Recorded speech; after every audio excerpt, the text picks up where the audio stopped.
బిందేశ్వరి ప్రసాద్ మండల్ సంబంధించిన జయంతి సందర్భంగా సిద్దిపేట జిల్లా కేంద్రంలోని బీజేఆర్ చౌరస్తాలో కూడా బీసీ సామాజిక వర్గానికి చెందినటువంటి ఒక ప్రముఖులు అయితే ఈ యొక్క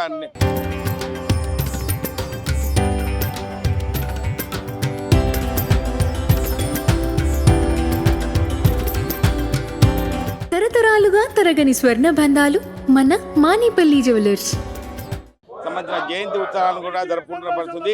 దీనికి సంబంధించి సమానంగా మనతో పాటు బీసీకి సంబంధించిన సామాజిక వర్గ సంబంధించిన వ్యక్తులు ఉన్నారు. వారిని అడిగి తెలుసుదాం. చెప్పండి, బీపీ మండల్ సంబంధించిన జయంతి ఉత్సవాలను సిద్దిపేటలో ఎంతో అంగరంగ వైభవంగా జరుపుకుంటున్న పరిస్థితి ఉంది. ఏం చెప్తారా జయంతి సందర్భంగా?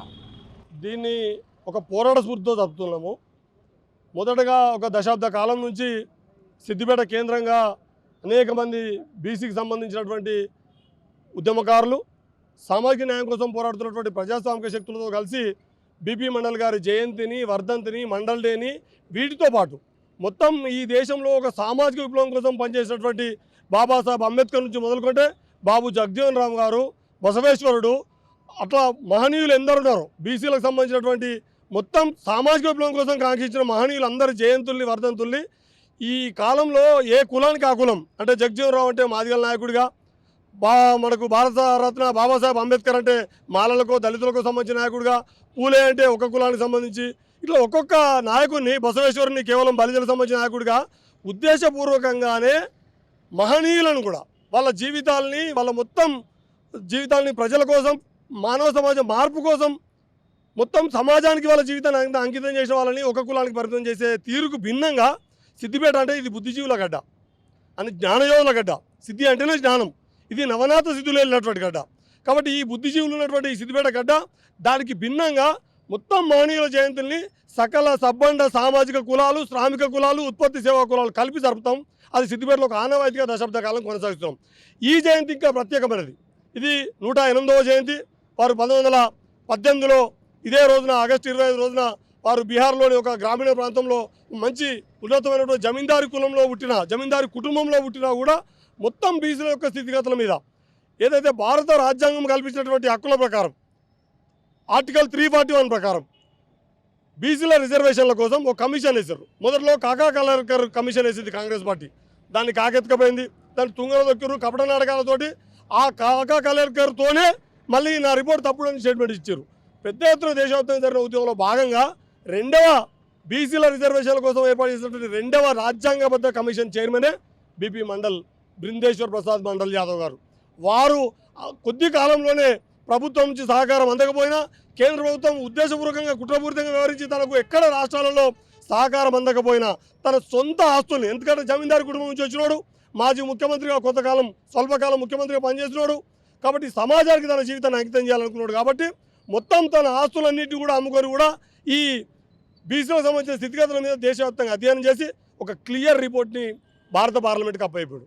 వారు 1982లో అప్పచెప్తే 92 దాకా 10 ఏళ్ళు ఆయన చనిపోయిన తర్వాత వారు 82లో చనిపోయారు. మురార్జీ దేశాయ్ గారు ప్రధానిగా ఉన్నప్పుడు కమిషన్ వేస్తే మళ్ళీ వీపీ సింగ్ గారు అంటే ఏ జనతాదళ్ ప్రభుత్వం అయితే ఆ రోజు కమిషన్ వేసిందో మధ్యలో 10 ఏళ్ల కాలయాపన తర్వాత మళ్ళీ వీపీ సింగ్ గారు ప్రధానిగా ఉన్నప్పుడు దేశవ్యాప్తంగా కాన్షీరామ్ గారు అదే యాదవత్రయమైనటువంటి లేదా మండల్ కమిషన్ సిఫారసులు అమలు చేయాలని దేశవ్యాప్తంగా ఒక మహోద్యమం నడిపినటువంటి ఒక ములాయం సింగ్ యాదవ్, లాలూ ప్రసాద్ యాదవ్, శరద్ యాదవ్, అట్లా దేశంలో ఉన్నటువంటి సబ్బడ సామాజిక విప్లవ శక్తులు ఒక్కటై మండల్ కమిషన్ సిఫారసులు అమలు చేయాలని దేశవ్యాప్తంగా ఉద్యమం జరిగితే నామమాత్రంగా వారు ఇచ్చినటువంటి 42 సిఫారసులకి ఒకే సిఫారసుని జనాభా నిష్పత్తి ప్రకారం కాకుండా 27% విద్యా ఉద్యోగ రంగాలకి పరిమితం చేసినటువంటి దాన్ని అమలు చేస్తే కూడా దానికి వ్యతిరేకంగా ఒక విప్లవ ప్రతిఘాతుకంగా అంటే సామాజిక మార్పు కోసం జరుగుతున్నటువంటి చలన సూత్రాలకు భిన్నంగా ఓ సామాజిక విఘాతం కలిగించే విధంగా లేదా సామాజిక విప్లవానికి ప్రతిఘాతుక విప్లవం తీసుకొచ్చే విధంగా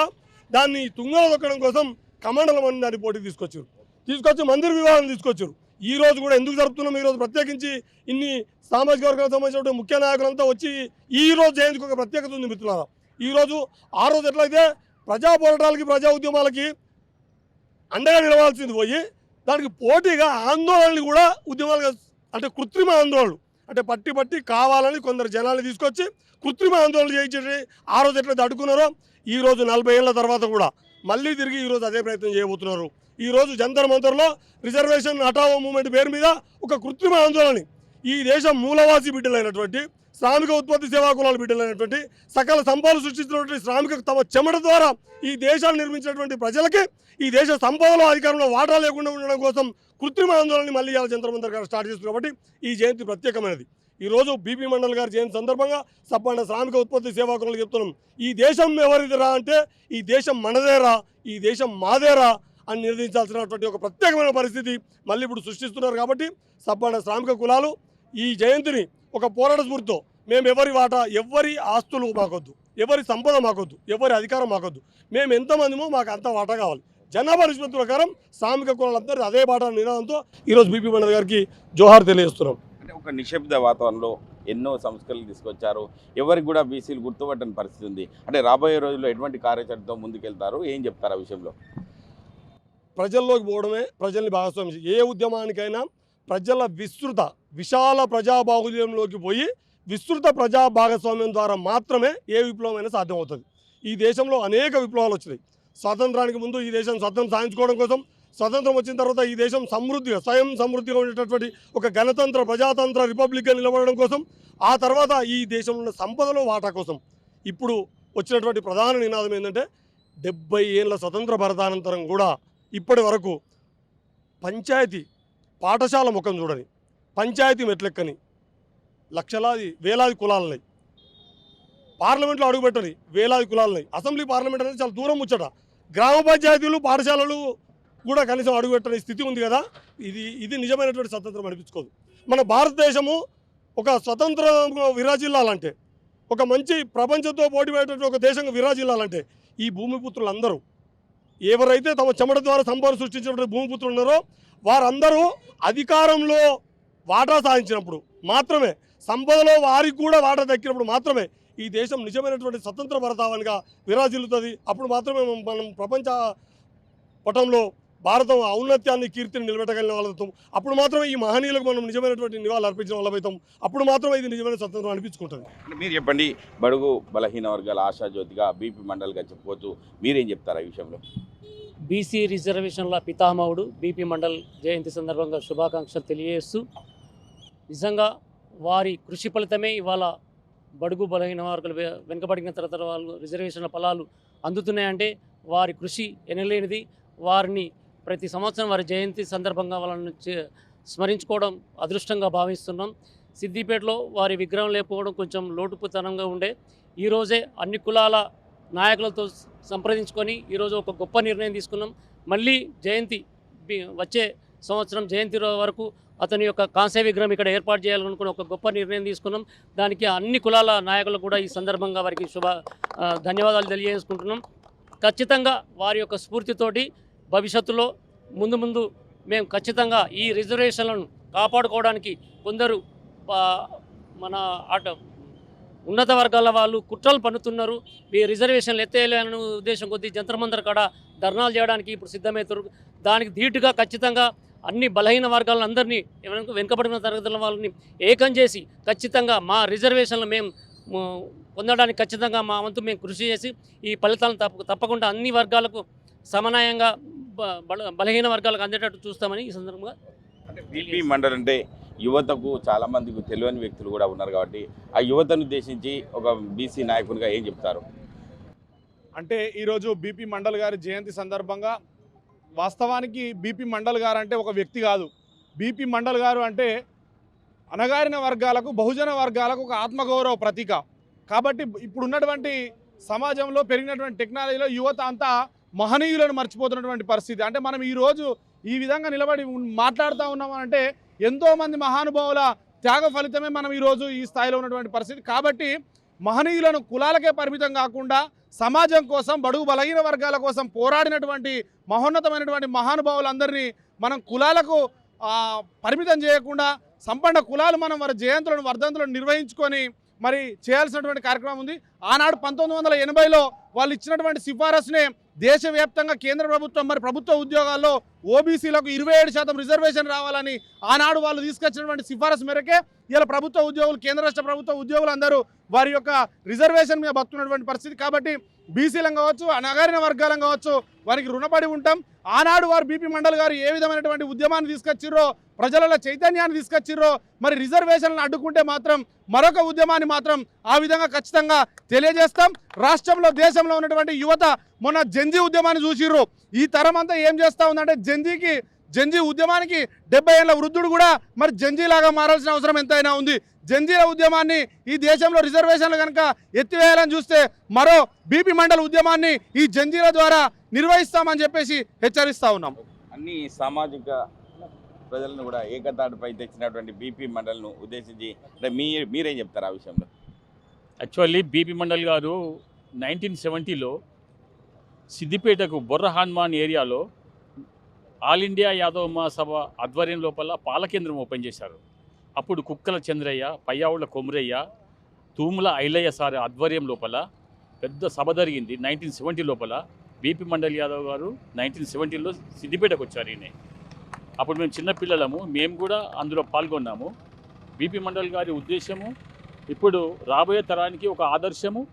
ఆయన అడుగుజాడలో మనందరం నడవాలి.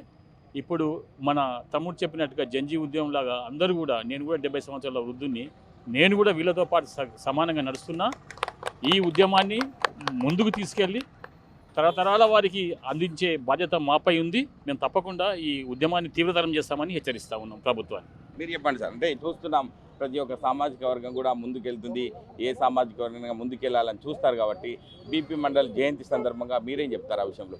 బీపీ మండల్ జయంతి సందర్భంగా శుభాకాంక్షలు తెలియజేస్తూ రేపు రాబోయే రోజుల్లో మా హక్కులు మాకు కావాలి అనే నినాదంతో గతంలో ఇప్పుడు ఏదైతే తెలంగాణ ఉద్యమం ఏదైతే జరిగిందో అదే రూపకంగా ఆ వంట వార్పులతో సహా మా హక్కు బీసీ హక్కులు మాకు కావాలి అనే నినాదంతో మేము ప్రతి వాడవాడ ప్రతి అందరం కలిసి ఏకమై పోరాటం చేస్తామని తెలియజేస్తాము. ఒక శాలివాన బిడ్డగా అంటే ఏం చెప్తారంటే, ఒక బీపీ మండల్ను ఈరోజు స్మరించుకుంటున్నాం, జయంతి ఉత్సవాలను కూడా జరుపుకుంటున్నాం కాబట్టి ఏం చెప్తారు మీ సామాజిక వర్గం నుంచి?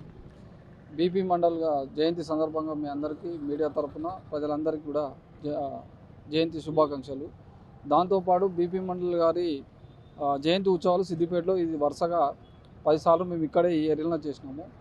అన్ని సంఘాల వారు అన్ని సంఘాలను సంప్రదించి ఇంతకుముందుకు మా అన్న వర్మన్న చెప్పినట్టుగానే ఆయన వచ్చే సంవత్సరం ఇంకో సంవత్సరంలో విగ్రహం ఏర్పాటు చేసి పెద్ద ఎత్తున కార్యక్రమాన్ని చేయాలని అనుకుంటున్నాము. బీపీ మండల గారి గురించి చెప్పాలంటే ఇప్పటి తరానికి అయితే ఎవరికి తెలియదు, కానీ మేము అందరికీ చెప్తున్నాం. ఇప్పుడు ఏంటంటే కొన్ని పార్టీలు కొన్ని జాతీయ పార్టీలు ఏం చేస్తున్నాయంటే ఒక రకమైన వాళ్ళు జై శ్రీరామ్ అని వాళ్ళు కాంగ్రెస్ అని అది అని చెప్పి ఇంతకుముందు మా తమ్ముడు ప్రశాంత్ కూడా చెప్పిండు. ఏమనంటే మహనీయులను మర్చిపోతున్నాం, అనవసరమైన వ్యక్తులను మీదికి లాడుతున్నాం అని చెప్పి. బీసీల కోసం ఎంతో ఆయన జీవితాన్ని త్యాగం చేసినటువంటి వ్యక్తి. ఆయన గురించి చెప్పాలంటే కూడా అసలు ఒక రోజు సమయం పడుతుంది. ఆయన ఎంత కష్టపడ్డాడు. ఒకప్పుడు అంబేద్కర్, ఒకప్పుడు జ్యోతిరావు పులే గారు, అప్పుడు ఈయన మన బీపీ మండల్ గారు బీసీల కోసం ఎంతో ఎనలేని కృషి చేసినటువంటి వ్యక్తికి మా ఇదే జోహార్. అంటే వెనుకబడిన తరగతులను కూడా ఒక చైతన్యంతో ముందుకు తీసుకెళ్ళినటువంటి బీపీ మండల్ను ఈరోజు జయంతి రోజు స్మరించుకుంటున్నారు. ఒక యాదవ బిడ్డగా మీరేం చెప్తారు ఆ విషయంలో? ఈరోజు బీపీ మండల్ 108వ జయంతి సందర్భంగా మరి ఇక్కడికి విచ్చేసిన సిద్దిపేట సంబంధించిన వివిధ కులాల పెద్ద మనుషులందరూ ఇక్కడికి వచ్చి పార్టిసిపేట్ అయ్యి ఆయన జయంతిలో పాల్గొన్న అందరికి పేరు పేరున ధన్యవాదాలు తెలుపుతూ, మరి అదేవిధంగా మేము కూడా రిజర్వేషన్లలో భాగంగానే ప్రజాస్వామ్యంలోకి వచ్చి ప్రజల చేత ఎన్నుకోబడ్డ పదవులు కూడా అనుభవించి మరి ముందున్నాం. కానీ మాకు కూడా గత 65-70 సంవత్సరాల స్వాతంత్రం వచ్చినాక కూడా ఆయన పేరు మాకు తెలియలేదు. ఇప్పుడే తెలిసింది. గత 5 ఏళ్ల నుంచి ఇక్కడ వారి యొక్క జయంతి కానీ వర్ధంతులు కానీ నిర్వహించడం జరుగుతుంది. మరి చట్టసభలలో బీసీలకు రిజర్వేషన్ల మీద పోరాడి అది సాధించిన ఘనత బీపీ మండల్ గారిదే. కాబట్టి ఆయన ఆశయాలను ప్రజలలోకి తీసుకుపోయి అన్ని కుల సంఘాలను అన్ని పార్టీలకు సంబంధించిన గౌరవ పెద్దలందరినీ సంప్రదించి ముందు ఇది పెద్ద కార్యక్రమంలాగా పెద్ద పండగ వాతావరణంగా ఏర్పాటు చేయడంలో భాగస్వామ్యమై అందరిని కలిపిపోయి నా వంతు కృషి కూడా అందులో ఉంటుందని తెలియజేస్తూ మరొకసారి బీపీ మండల్ జయంతి శుభ సందర్భంగా పాల్గొన్న అందరికీ మరియు ఆర్టీవీ యాజమాన్యానికి కూడా ధన్యవాదాలు. అంటే ఇది పరిస్థితి. బీసీ మండలికి సంబంధించి వెనుకబడిన తరగతులను ఏకతాటిపై తీసుకొచ్చి సిద్దిపేటతో ఒక గత స్మృతులను గుర్తు చేసుకున్నటువంటి బీసీ సామాజిక సంబంధించిన వ్యక్తులుగా చెప్పుకోవచ్చు. ఏది ఏమైనప్పటికీ రాబోయే రోజుల్లో ఒక బీసీ మండలికి సంబంధించి కాస్య విగ్రహాన్ని కూడా మేము ఏర్పాటు చేయడానికి సిద్ధంగా ఉన్నామని చెప్పి ప్రధానంగా బీసీ సామాజిక వర్గం వర్గీయులు కూడా చెప్తున్న పరిస్థితి ఉంది. కెమెరామెన్ ఎల్లోడ్తో మహేష్, RTV, సిద్దిపేట జిల్లా.